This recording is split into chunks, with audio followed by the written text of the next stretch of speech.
Hi there, and welcome to another episode of Chat EbT. I'm your host, Mohamed Ebrahim Tayob. My guest today is an entrepreneur, a career coach, and a mother who built herself up in the IT industry to open her own company in helping corporates with personal development and growth. Please help me welcoming Zakiya Cadear. Zakiya, thanks for being with us today. Thank you so much for having me, Ibrahim. No, it's always a pleasure. We were chatting the other day, and I actually find your story quite fascinating in the aspect that you've been in the IT industry for, 15 years now? Probably over 15 years? Close to 2 decades. 2 decades, okay. Yeah. And it was never actually your interest to go into this industry at all. I found that it is. I know there's a story behind that. Please elaborate or share with us that. So interestingly enough, it still is not my interest. However, this is where I am. I studied graphic design.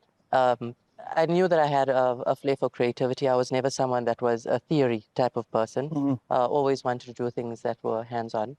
And at the time, I asked my mother if I could do a hairdressing course, and she said, there's no ways I'm having a daughter that's washing other people's hair. If you want to be creative, you have to do something with computers, and graphic design was what was available. I could never break into that space, though. And that's how I ended up in IT. I joined MWeb at the time, and they had a graphic design division, a web development division. And when the time came for me to be able to transition into that role, they actually closed that department. But I love the brand, I love the company and the culture. So I decided to stay on. Okay. And being a creative person, you get to work with clients, and you realize that creativity actually can spread into many different spheres. It's not just about art or about doing hair, but if you are in a corporate space, for example, you can be creative when you come up with solutions. Mm-hmm. It allows you to be very innovative. And working a lot with clients and the problems that they were having allowed me to come up with innovative solutions to be able to solve that. And that's how I got into learning and development, ultimately. Tell us a little bit about now your experience venturing into the soft skills environment and the importance it's played in building up those leaders of the different companies that you've seen. So when you start venturing into soft skills, you really are looking at who you are. You start digging a little bit within self. So there's a big relearning and unlearning journey that comes with it. I always say that when there is a bit of pain, there's growth. So don't focus on the pain, focus on the growth that comes out of it. What I am saying is that it's not easy. In order to lead others, you have to really understand your own moral compass. You can't be advising someone to do something that you're not comfortable with or you don't fully understand yourself. And I also think that you don't ever get to the point where you fully understand yourself, always, because our value system changes over time. When you leave school, you have a certain value system. When you get married, when you have children, I know that there are certain age categories where we have growth spurts, and those don't stop. I mean, at the age of 40, you have this new awakening where you just stop giving a crap about anyone and what they think about you. And that's another growth spurt that will also alter your value system. But you've got to be aware of that. And while you're navigating through yourself, you're also leading others who are navigating through their own challenges. Without soft skills, you don't have a sense of resilience to be able to deal with conflicting situations, and they will arise. You don't have this ability to regulate your own feelings. You can't have a manager that's throwing tantrums in an office environment. It's very unhealthy.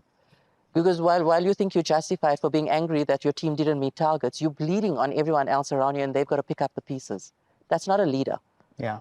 And you have to be aware of these things, and you have to be able to catch yourself.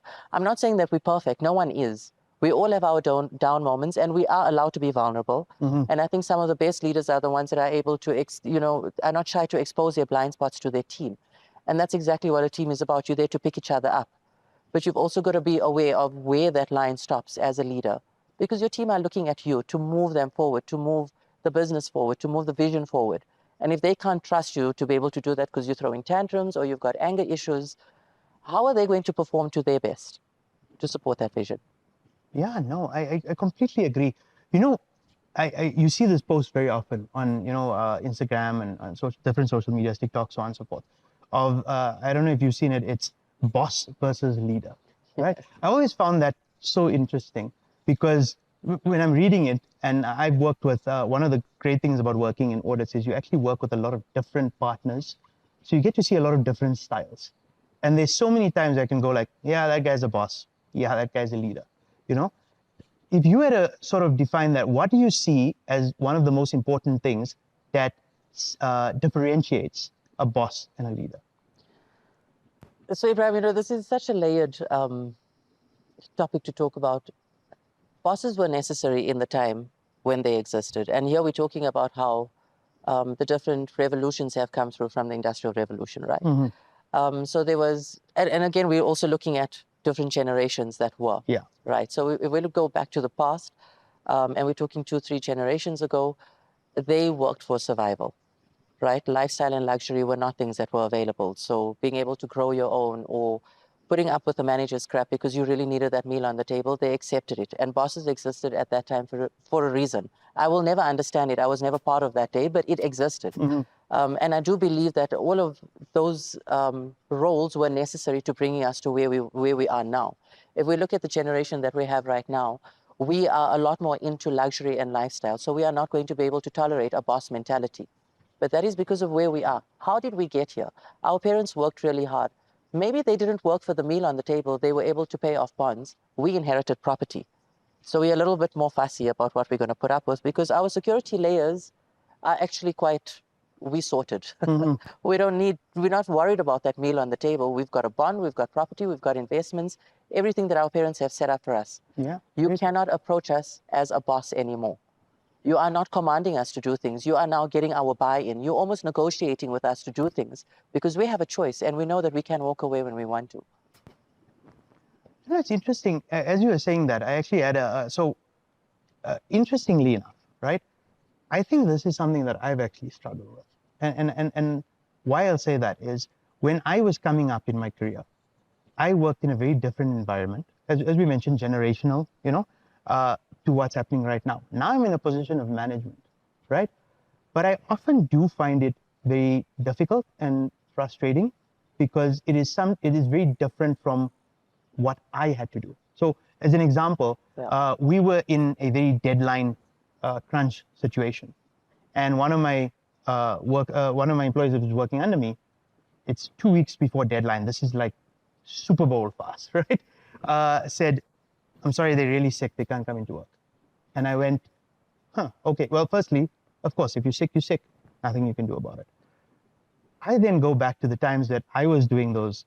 And there was a time where the audit team actually asked me to please sit in a different boardroom because they were all afraid that I was going to make them sick.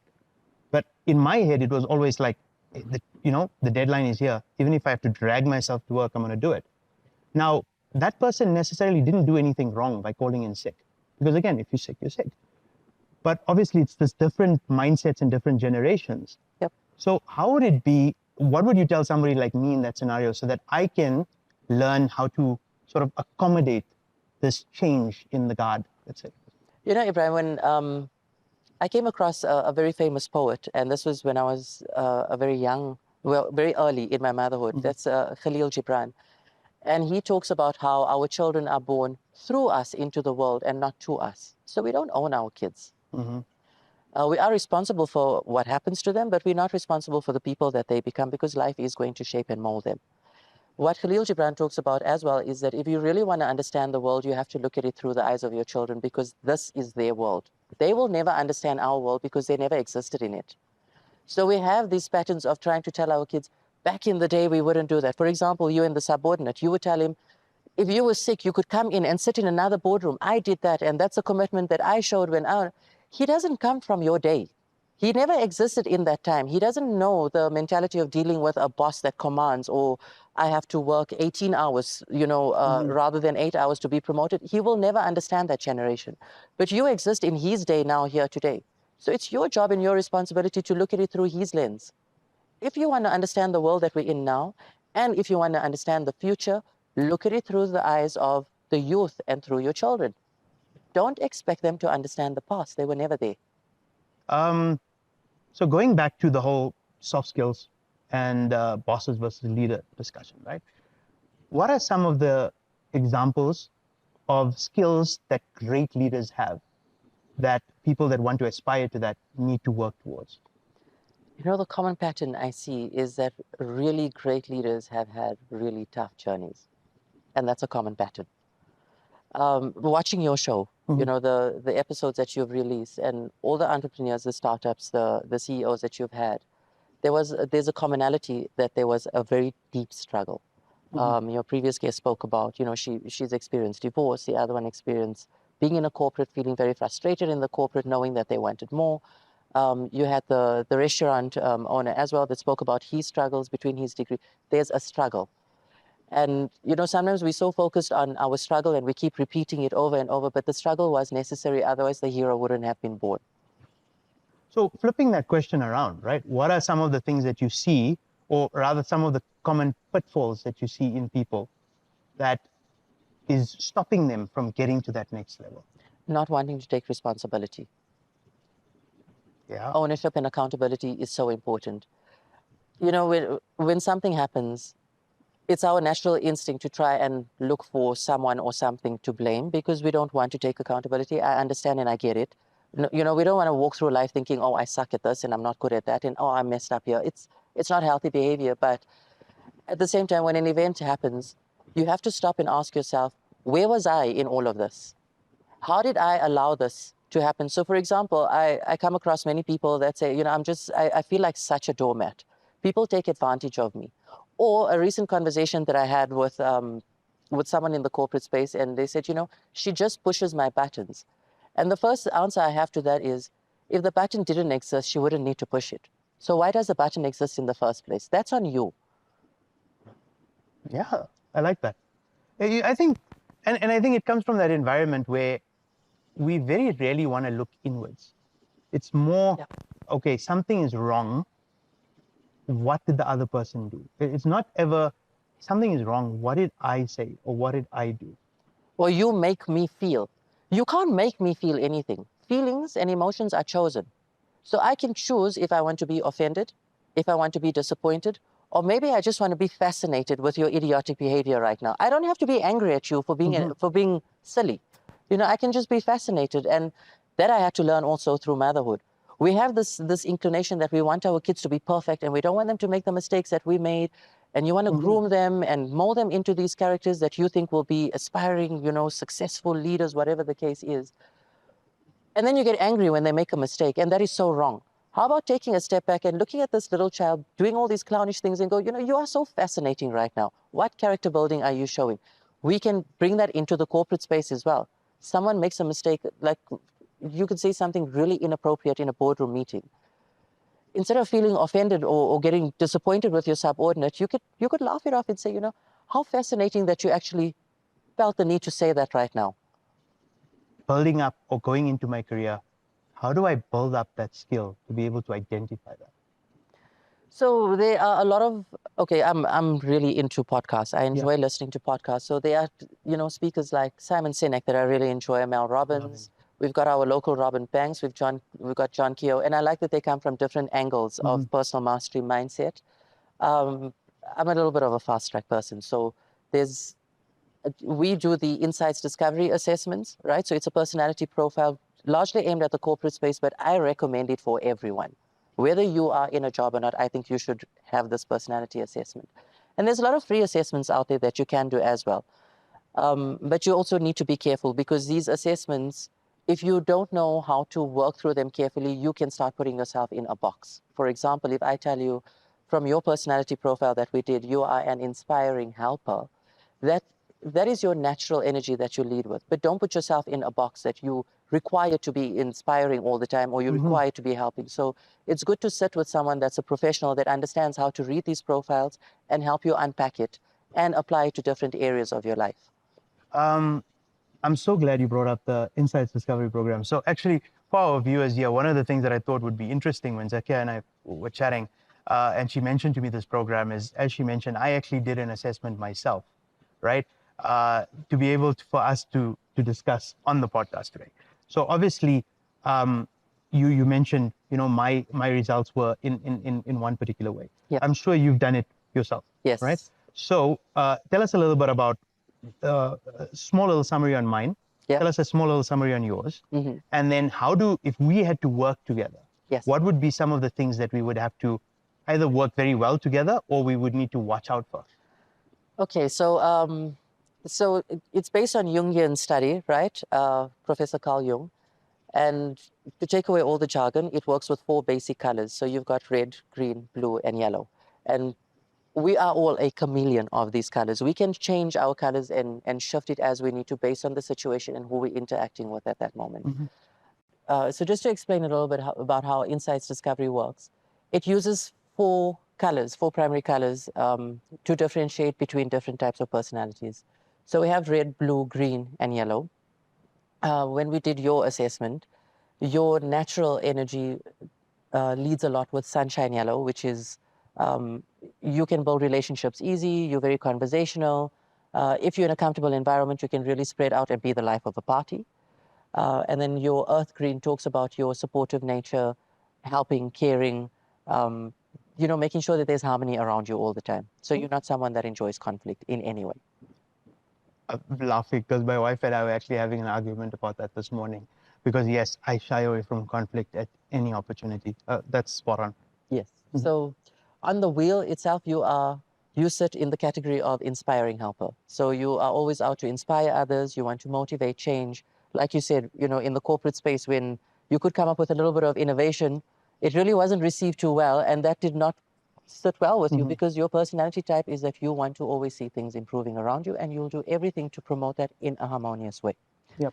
My personality profile, I lead with a lot of red, fiery red, and I have sunshine yellow in common with you. So I'm able to have conversations, build relationships, but my fiery red is fueled by determination, competitiveness, drive, ambition. So where you and I will work really well is where our yellows come together because we understand each other. Your caring, helping nature within your earth green will complement my fiery red. So for example, if you and I existed in the same team, we would both look for the relationship that we could build, and we would actually be very energized in our meetings, and we would create a great energy in the room, inspiring other people naturally just from the way we speak and engage. I would bring structure to what we are doing because I'm determined to move things forward. You would make sure that everyone was moving forward along with me in a harmonious way, and there was no conflict in that. And that's how the two of us would interlink with each other. That's a good side of it. Yeah, I was about to ask, so what's the other side of the coin? So there's always 2 sides of the coin, right? The other side of it, the sunshine yellow, for example, when we're not having such a good day or we're not having such a good moment, we can become very flamboyant. So we can become extremely talkative and not consider that other people's views have a space in that moment. I'm laughing because this is so spot on. I'm actually finding it very amusing. But yes, sorry about that. Please carry on. So that's a sunshine yellow, right? We really can, we over-energize and we shine a bit too bright. With the earth green, if you come across a situation where there's conflict, or you might see that having a certain opinion might arise in conflict, you'll step away from it. That's worse than having the conflict. Yeah, I agree. Right? You can't sweep things under the rug. Someone's going to trip over that rug at some point. And if they fall really badly, the consequences need to be dealt with. So you need to be able to find a way to have healthy conflict. You need to be able to say, this is how I interpret the situation, and be okay that there might not be harmony in that exact moment. You can't always have harmony. With the fiery red, the opposite side of that coin, drive and determination can turn into aggression very easily. We get aggressive when we are not happy. That's very interesting. The last color that I didn't speak about, you and I actually don't lead with any of this, is the analytical cool blue. So this color talks about your logic, facts, structure, and the fact that you lead decisions with that. So you and I don't have that in common, and that's something that we are missing at our table. We do need that. Because if I run with my determination and you all sunshine yellow and caring green and, making sure that everyone's having a good yoga session while we're signing off our reports, great. But who analyzed the data behind that? You need that personality, and you and I both don't have it. So so in this scenario, I come to you for training, right? Now we do this assessment. What would you then recommend, or what would we focus on? Would we focus on building up that analytical skill? Or is it, okay, let's try and make the skills that you have, let's hone them a little bit and sort of direct them towards that success? So, the first thing about understanding yourself, it starts with awareness. And the minute you are aware of something, Ibrahim, you've already done 50% of the work to fix it, just by being aware. Yeah. The rest is up to you. You've got to decide, does this job profile of mine require a lot of analytical blue? And am I going to be able to cope with it? What's the vision behind me achieving this job? Maybe you don't want to resign. Perhaps you could be in an auditing role. And for example, you did It's it and you fascinating, continue yeah. to do it. Maybe the goal is not to be an auditor, but the goal is to achieve a type of a lifestyle that being an auditor is going to give you. So you got to weigh it out. I mean, you could quit right now and decide you want to be an artist, but you're going to sacrifice a lifestyle and your family's going to sacrifice. So maybe auditing is not the goal, but the family lifestyle is the goal, and auditing gets you there. Funny enough, as we mentioned that, so it is always something a lot of people have said to me, generally accountants / auditors are very blue, right? They're very analytical, very type A personalities, if we say that. And I'm not. And in all honesty, it has caused a lot of struggle for me. Ironically enough, that we're having this conversation, the reason I stayed in audits is the soft skills, right? I believe that the soft skills that I would have gotten from auditing would be able to help me in any career that I went into after auditing. I think I'm a little bit stuck in auditing now because of, as you mentioned, the lifestyle and a number of other factors. But I actually find it quite interesting that although I'm so away from it, I have actually chosen to go into a very analytical career because of the soft skill side of it. Because the thing I love most about my job is talking to clients and engaging with clients. That's the part that keeps me at my job, if I could say that, right? So I think there's a give and take with each scenario, all the different scenarios, So, yeah, sorry. So I have a lot of youth that I coach, right? We do a lot of workplace success skills, and sometimes they'll realize a month or 2 or 3 into the role that this is not really what they want to do, and they'll come to me and they'll say, Zach, I think I chose the wrong career path, and I think I'm going to quit. And my advice to them always is, remember, no one likes standing in the queue to get your driver's license. But once you have the driver's license in your hand, what does that do for you? What freedom does it give you? So stand in the queue, get through this, give the role a chance, a year or 2, because it's not just about the job role that you're doing, but the interaction you're going to have with others, the type of decisions. You're going to learn a lot about yourself. And you learn most about yourself through challenges, not through easy. Nothing grows in a space of comfort. You've got to be able to put yourself in extremely uncomfortable positions. You have to be comfortable being uncomfortable. I love that. How important is communication and working on those skills? Communication, Ibrahim, I'm gonna add 10% to your 90% and say it's 100% of the time that communication is a problem. Okay, when we communicate with each other, we communicate from our values. Let's understand that, right? So take a value almost like a filter. So I've got my values. My values could be, I've got strong family values. I've got a value for having a routine and making sure that things are done on time. I'm someone that's very time conscious, for example. And I'm someone that really wants to maintain a healthy work-life balance. Those are the 3 values that I represent right now. I don't know what your values are. When I communicate with you, I'm communicating with you from my values. When you receive my communication, you are receiving my communication from your values. Yeah. So what I'm saying to you is that it's a complete mess. And there's nothing that you can do to decode it. You can communicate and over-communicate, but what you have to do is practice. You need to understand yourself, you need to understand others, and you need to be prepared with being wrong. You need to be okay with saying, I'm sorry if I didn't understand you, even though I feel so strongly about what I said and and what I represent. You're not agreeing with me or you're feeling offended, and I'm sorry because there's something in your value system that you receive that communication from me. I think it's just about connection. But you're never going to get it 100% right because I don't know what your values are right now as we're speaking. You don't know what mine are. I could be representing a lot of determination. Maybe we're speaking to your viewers. Am I speaking to you? Who am I speaking to right now? You don't know that. Yeah. No, that's a very good point. And I think it's, again, going back to that thing is that we're always kind of looking on the outside to see what's wrong and not kind of looking back on the inside. Exactly. So like just yesterday, we had a meeting and it was with a difficult client. And, one of my colleagues sighed when I spoke and I heard it on the call. And I was really irritated because we're dealing with a difficult situation and I expect that my team and I stand together. And I took offense and I thought, why when I speak are you sighing? But I left it. And at the end of, at the end of the meeting, I dialed him and I said, listen, I heard you sigh. Did you feel that I was not representing the situation correctly? What was that sigh about? Because it was so loud that I heard it, and I hope that the client doesn't think that I'm a complete idiot because you're sighing when I speak. And he said, no, I just sighed because my sound wasn't working, and I needed to fix my speaker, and I was frustrated. Wow. If I didn't ask him, I would go into the next meeting thinking that this man is just out to undermine me. And how could that belief start building? So the question is always, where am I in all of this? That's what I really want you and your viewers to take away from this episode, is just that one question. When you're feeling sad, feeling guilty, offended, angry, aggressive, whatever it is, any negative emotion, where am I in all of this? Because that allows you to start taking accountability. And when you do that, you naturally start to grow. It's about awareness. Brilliant. No, I love that. If you could go back to any point in your life and give yourself some advice, when would you go back to, and what would that advice be? Sure, Ibrahim, we're talking about a series of mistakes, eh? And I do feel that a lot of them, as much as I feel like they were not necessary, there were such fundamental lessons that came out. I don't think I would have been here without it. I don't want to change anything. I love that. I think that's brilliant. I love that. I think that a lot of people don't actually look at life that way, and they need to. That every mistake is sort of a step in the right direction.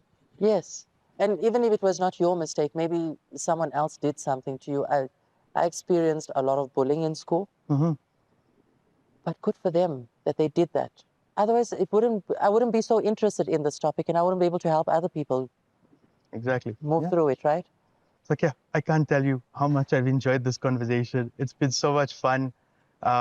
It's been very insightful, not only on the whole aspect into myself as well, which has been great, getting to put myself out there. But yeah, I know we're probably going to trouble you many more times on this podcast, but it's going to be a lot of fun. But thank you so much for joining us again today. Thank you so much. And we did expose your blind spots today, so everyone knows now that you're a complete walkover. So be careful. You got to work on that because you're putting it out there. on TV. Yeah. Brilliant. Perfect. All right. That's our show. Like I said, such an insightful episode today. We got to look into so many different aspects of both the corporate and the personal world.